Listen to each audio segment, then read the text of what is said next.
কিছুমানে কমেন্ট কৰি কৈ আছে হিন্দী শিকিব, কিছুমানে কৈ আছে অসমীয়া শিকিব, কিছুমানে কৈ আছে ইংৰাজী শিকিব, আকৌ কিছুমানে কৈ আছে বাংলা শিকিব। গতিকে আজিৰ ভিডিঅ'ত হিন্দী, ইংৰাজী, অসমীয়া, বাংলা গোটেইকেইটাকে এটা সৰু সৰু শব্দবিলাক যোনবিলাক কমেন্ট কৰি কৈছা সেইবিলাকো দি আছোঁ দেই। চোৱা এতিয়া চোৱা, প্ৰথমে দিছোঁ মই আমি কেনেকৈ ব্যৱহাৰ কৰোঁ অসমীয়াত, তেনে এটা বাক্য দিছোঁ, মই তোমাক একো নিদিওঁ। মই তোমাক একো নিদিওঁ। এই কথাষাৰক মই হিন্দীত দি আছোঁ। আকৌ মই মানে হিন্দীত মে, যেনে মই তোমাক একো নিদিওঁ মানে হিন্দীত ইয়াৰ অৰ্থ বুজাই দিছোঁ। আকৌ তোমালোকে হিন্দীত ক'ব বিচাৰিলে মে তুমহে কুছ নহি দুংগা, মে তুমহে কুছ নহি দুংগা। আৰু যদি ছোৱালী হোৱা নহি দুংগি হ'ব দেই। তে এই কথাষাৰক আমি এতিয়া ইংৰাজীত শিকাম। মে মানে আই, মই মানে অসমীয়াত যদি মই কোৱা হয় ইংৰাজীত আই বুলি কোৱা হয়। যেনে মই তোমাক একো নিদিওঁ মানে I will not give you anything, I will not give you anything বুলি ইংৰাজীত কোৱা হ'ব। তাৰপিছত বাংলাতেও কোৱা হ'ব, মই মানে বাংলাত আমি, যেনে মই তোমাক একো নিদিওঁ মানে বাংলাত কোৱা হ'ব আমি তোৰে কিছু দিমো নাই। এইটো আমি ঘৰুৱা বাংলা দেই, এইটো অসমৰ বাংলা, কলকাতাৰ বাংলাটো মই নিশিকাওঁ দেই।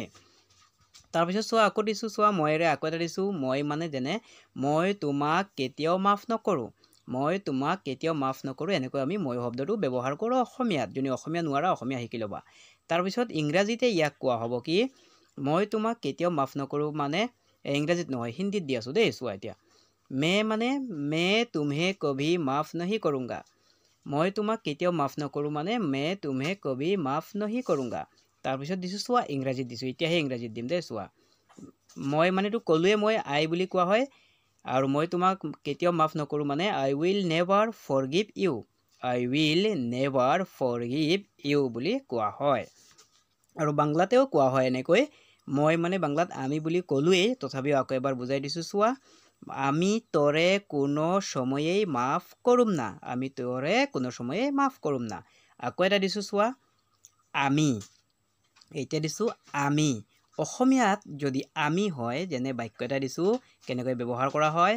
আমি সকলো ভাৰতীয়, আমি সকলো ভাৰতীয়। যোনে অসমীয়া নোৱাৰা হিন্দী আখৰে অসমীয়া দিছোঁ চাই ল'বা। আমি শব্দটোৰ হিন্দী অৰ্থ হ'ব হম, আৰু আমি সকলো ভাৰতীয় মানে হম চব ভাৰতীয় হে, হম চব ভাৰতীয় হে। যোনে হিন্দী নোৱাৰা অসমীয়া আখৰে হিন্দী দিছোঁ তলত চাই ল'বা দেই। তাৰপিছত চোৱা আমি মানে ইংৰাজীত কোৱা হ'ব উই, যেনে we all are Indians, we all are Indians. বুজি পাই আছানে তোমালোকে? যোনে যিটো নোৱাৰিব আকৌ মোক কমেণ্ট কৰি ক'বা, মই তাৰ বাবে ভিডিঅ' বনাই লৈ আনিম দেই। এতিয়া দিছোঁ চোৱা বাংলাতে কোৱা হ'ব আমি মানে আমগো, যেনে আমগো সবেই ভাৰতীয়। এইটো আমাৰ অসমৰ বাংলাটো মই কৈ আছোঁ দেই। চোৱা এতিয়া আকৌ দিছোঁ চোৱা আমি শব্দৰে আকৌ এটা বাক্য দি আছোঁ অসমীয়াত, আমি দুজনী দুই ভনী, আমি দুজনী দুই ভনী। বুজি পাইছানে? এতিয়া এই বাক্যটোৰ আমিটোৰ হিন্দীত কোৱা হ'ব হম বুলি ক'লোৱে মই, তথাপিও আকৌ দিছোঁ। আৰু আমি দুজনী দুই ভনী মানে হম দোনো সগী বহনে হে, হম দোনো সগী বহনে হে। এতিয়া চোৱা আমি মানে ক'লোৱে মই ইংৰাজীত উই বুলি কোৱা হয়, তথাপিও আকৌ দিছোঁ। আৰু আমি দুজনী দুই ভনী মানে ইংৰাজীত কোৱা হ'ব we are two sisters, we are two sisters. তলত আকৌ লিখি দিছোঁ চাই ল'বা, উই আৰ টু চিষ্টাৰ্ছ। এতিয়া চোৱা বাংলাটো বুজাই দিম। আমি মানে বাংলাত কোৱা হয় আমৰা, বুজি পাইছানে? এইটো আমাৰ অসমৰ বাংলা দেই, বাৰে বাৰে মই কৈ আছোঁ। আমৰা দুইজনেই দুই বোন, আমৰা দুইজনেই দুই বোন বুলি বাংলাত কোৱা হ'ব। এতিয়া চোৱা তেওঁ, এজনে কমেণ্ট কৰি বাৰে বাৰে কৈ আছে তেওঁ শব্দটোৰ অৰ্থ দিবলৈ, সেইবাবে মই বাক্য বনাই দি আছোঁ। চোৱা তেওঁ যেনে ব্যৱহাৰ কৰা হয় অসমীয়াত তেওঁ আমাৰ দেউতা, এনেকৈ আমি কওঁ তেওঁ আমাৰ দেউতা। এতিয়া তেওঁ মানে হিন্দীত কি কোৱা হ'ব, তেওঁক হিন্দীত কোৱা হ'ব ৱ, আৰু তেওঁ আমাৰ দেউতা মানে হিন্দীত কোৱা হ'ব বাক্যটোকে ৱ হমাৰে পিতাজী হে, ৱ হমাৰে পিতাজী হে। এতিয়া বুজি পাইছানে? তাৰপিছত এই তেওঁ শব্দটোৰ ইংৰাজী শব্দ অৰ্থ হ'ব হি, আৰু তেওঁ আমাৰ দেউতা মানে হ'ব he is our father, he is our father বুজি পালানে আৰু তেওঁ মানে বাংলাতে কোৱা হ'ব বাংলাতে ইয়াক কোৱা হ'ব উনি উনি তেওঁ আমাৰ দেউতা মানে বাক্যটোৰ অৰ্থ বাংলাতে উনি আমগো বাবা উনি আমগো বাবা বা উনি আমদাৰ বাবা বুলিও কোৱা হয় কিছুমান ঠাইত দেই তাৰপিছত দিছোঁ চোৱা আকৌ তেওঁৰে আকৌ বুজাই আছোঁ চোৱা তেওঁ বাক্য এটা দিছোঁ তেওঁ আমাক সদায় হিন্দী শিকায় যেনে এটা বাক্য ল'লোঁ মই উদাহৰণস্বৰূপে তেওঁ আমাক সদায় হিন্দী শিকায় দেই তেওঁ মানেতো মই ক'লোৱে হিন্দীত কি কোৱা হয় আৰু তেওঁ আমাক সদায় হিন্দী শিকায় মানে हमें रोज हिंदी सिखाते हैं हमें रोज हिंदी सिखाते हैं বুজি পালানে তাৰপিছত চোৱা তেওঁ মানে ইংৰাজীত মই ক'লোৱে হি আৰু তেওঁ আমাক সদায় হিন্দী শিকায় মানে হি অলৱেজ টিচেছ আছ হিন্দী হিন্দী বুজি পালানে আকৌ চোৱা তেওঁ মানে মই বাংলাটো কৈ দিছিলোঁ উনি বুলি কোৱা হয় কিন্তু এতিয়া কি কৰিম আমি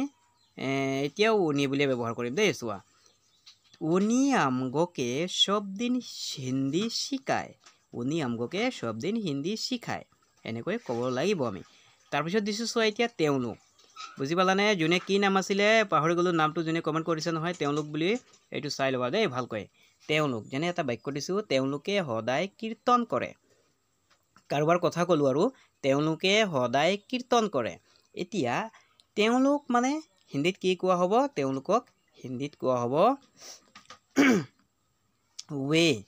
যেনে তেওঁলোক সদায় কীৰ্তন কৰে মানে वे लोग रोज कीर्तन करते हैं এতিয়া বুজি পালানে তাৰপিছত চোৱা ইংৰাজীতে তেওঁলোকক কোৱা হয় দে আৰু তেওঁলোকে সদায় কীৰ্তন কৰে মানে দে অলৱেজ পাৰফৰ্ম কীৰ্তন কথাটো বুজি পালানে তোমালোকে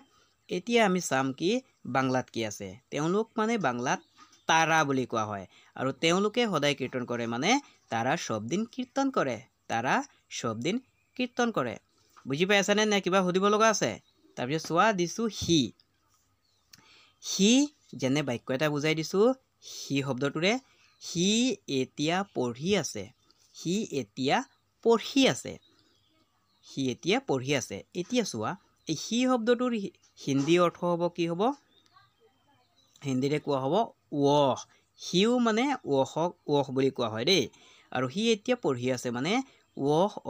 পঢ় ৰহা হে যদি ছোৱালী হয় বেলেগ হ'ব দেই পঢ় ৰহা হে বুজি পালানে এতিয়া এই হি শব্দটোকে আমি হি বা এই শব্দটোৰ ইংৰাজী অৰ্থ হ'ব হি বুলি কোৱা হ'ব অসমীয়াটো হি কোৱা হয় ইংৰাজীটো হি বুলি কোৱা হয় আৰু বাক্যটোৰ অৰ্থ হি ইজ ৰিডিং নাও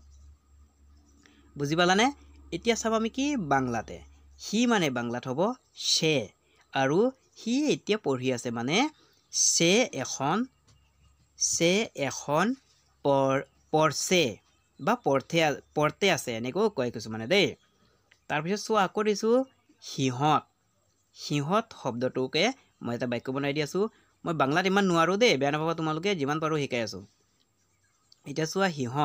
সিহঁত ক'ত গৈ আছে আমি এটা বাক্য ল'লোঁ সিহঁতক লৈ সিহঁত ক'ত গৈ আছে এতিয়া সিহঁত মানে হিন্দীতে হ'ব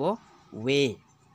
বুজি পালানে তেওঁলোক মানেও ৱে আৰু সিহঁত মানেও ৱে এতিয়া সিহঁত ক'ত গৈ আছে মানে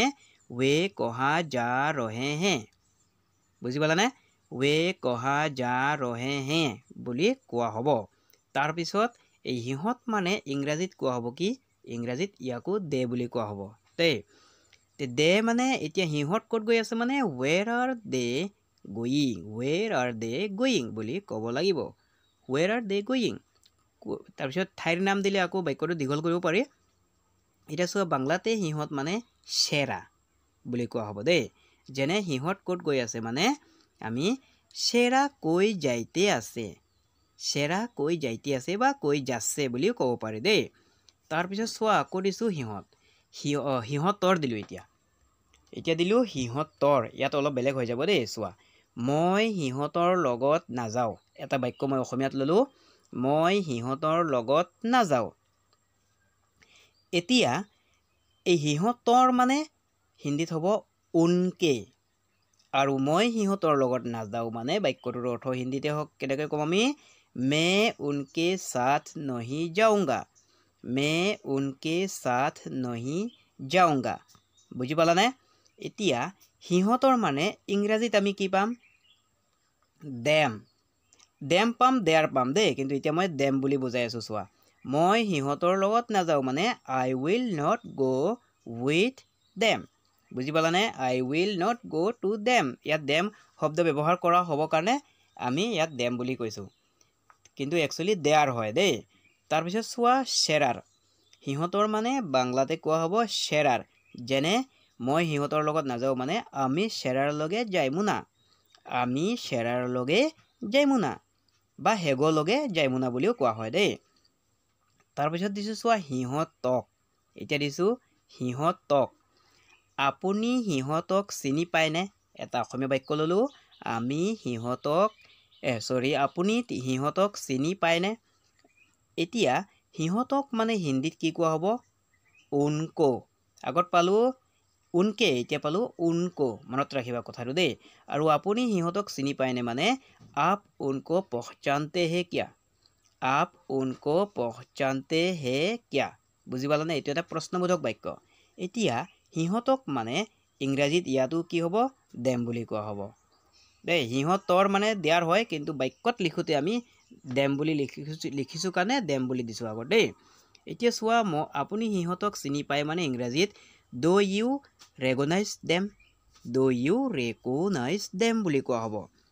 আৰু বাংলাতে সিহঁতক মানে শ্বেৰাৰে যেনে আপুনি সিহঁতক চিনি পায়নে বাক্যটোৰ অৰ্থ কি ক'ম আমি আপনে শ্বেৰাৰে চিনেন নেকি